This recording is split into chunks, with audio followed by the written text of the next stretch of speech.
Tiruvallur ammonia வாயு கசிவு விவகாரத்துல உயிரிழந்தோர் எண்ணிக்கை 11ஆக உயர்ந்திருக்கிறது. அரசு ஸ்டான்லி மருத்துவமனையில சிகிச்சை பெற்று வந்த ஒடிசாவை சேர்ந்த ரீட்டா ஜுவாங்கா என்ற 28 வயதேயான பெண் ஒருவர் உயிரிழந்திருக்கிறார். இதன் மூலமாக உயிரிழந்தோர் எண்ணிக்கை 11ஆக உயர்ந்திருக்கிறது. தற்போது வரை பார்த்தோம் என்றால் உயிரிழந்த 9 பேர் ஒடிசா மாநிலத்தை சேர்ந்தவர்கள், 2 பேர் மேற்கு வங்க மாநிலத்தை சேர்ந்தவர்களாக அறியப்பட்டிருக்கிறாங்க.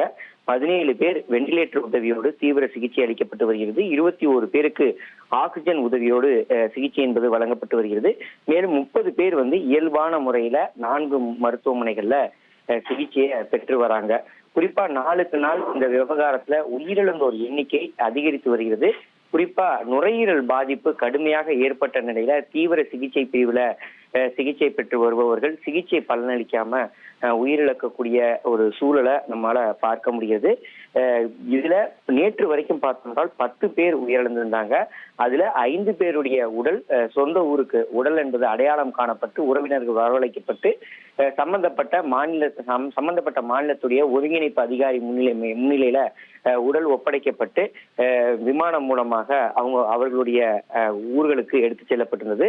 குறிப்பா இதுல திருவள்ளூர் மாவட்டம் அந்த பெரியபாளையத்துல வேலை பார்த்து வந்த ஒடிசாவை சேர்ந்த பூர்ணிமா ஜுவாங்கா 22 வயதேயான இவர் நேற்று முன்தினம் 3:45 மணிக்கு உயிரிழந்தார்.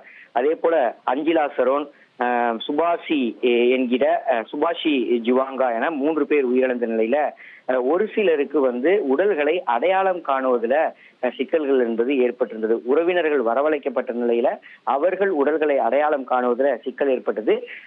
உடல்களை அடையாளம் காணும் போது சிலர் மாற்றி அடையாளம் காணக்கூடிய ஒரு சூழலும் ஏற்பட்டது.